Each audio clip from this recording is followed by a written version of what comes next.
सुभाषिस। आज का यह वीडियो कक्षा अष्टम का नैतिक शिक्षा विषय में पाठ 5 महारानी लक्ष्मीबाई का है। इस वीडियो में आज आप सभी महान क्रांतिकारी महारानी लक्ष्मीबाई के बारे में अध्ययन करेंगे। भैया बहनों, महारानी लक्ष्मीबाई का जन्म 19 सितंबर 1828 ईस्वी को वाराणसी में हुआ था। इनके पिता मोरोपंत तांबे तथा माता भागीरथी बाई थीं। माता की मृत्यु हो जाने के पश्चात इनका लालन पालन इनके नाना के यहाँ, नाना साहब के यहाँ कानपुर में हुआ।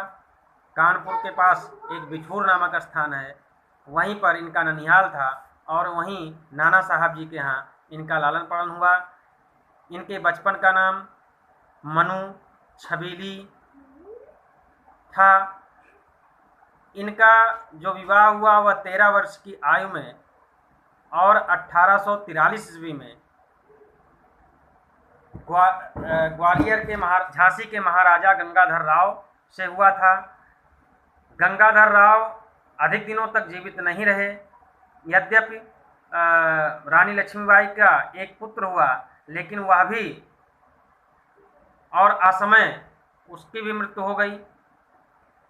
आगे चल कर के उन्होंने एक पुत्र गोद लिया। उधर गंगाधर राव का जो स्वास्थ्य था वो खराब होता जा रहा था।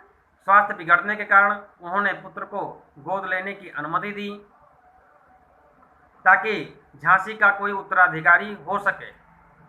उस समय लॉर्ड डलहौजी ने एक नीति बनाई थी, राज हड़पने की नीति, कि यदि किसी राजा या नवाब के कोई संतान न हो तो वह बिना अंग्रेजों की अनुमति के बिना किसी भी बालक को, किसी भी संतान को गोद नहीं ले सकता।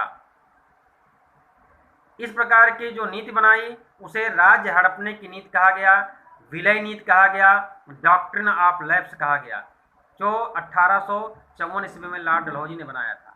इसी नीति के अंतर्गत झांसी, जो संतान विहीन, जिसके उत्तराधिकारी नहीं थे, उस राज्य को हड़पने के लिए डलहौजी ने जनरल ह्यूरोज को भेजा।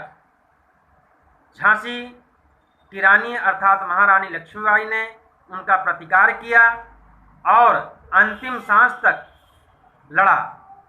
वह जीत जाती, लेकिन दो ऐसे और गद्दार थे जो राजद्रोह किए, अंग्रेजों के साथ जाकर के मिल गए। उसमें जो नाम आता है दूल्हा जी बुंदेला और अली बहादुर, ऐसे दो ऐसे गद्दार थे जो थोड़ी से लालच में आकर के अंग्रेजों के साथ मिल गए और मुखबिरी करके झांसी की रानी की हत्या करवाने की साजिश रच डाले। यद्यपि झांसी की रानी अंग्रेजों की गोली खा करके मर गई, परंतु वह झांसी के लिए, अपने मातृभूमि के लिए, अपने राज्य के लिए अंतिम श्वास तक और मर्दानों जैसा उन्होंने व्यवहार करके लड़ा। इसीलिए सुभद्रा कुमारी चौहान ने उनके बारे में कहा है, बुंदेलो हर बोलों के मुंह से हमने सुनी कहानी थी, खूब लड़ी मर्दानी वह तो झांसी वाली रानी थी। उनके यशगान की गाथा अनेक कवियों ने गाया है, अनेक कवित्रियों ने गाया है। तो इस प्रकार से वीरता का पालन करते हुए अपने देश, अपने साम्राज्य की रक्षा के लिए उन्होंने अपने प्राणों को भी न्यौछावर कर दिया और बहादुरी के साथ लड़ा। तो आज के लिए इतना ही। धन्यवाद।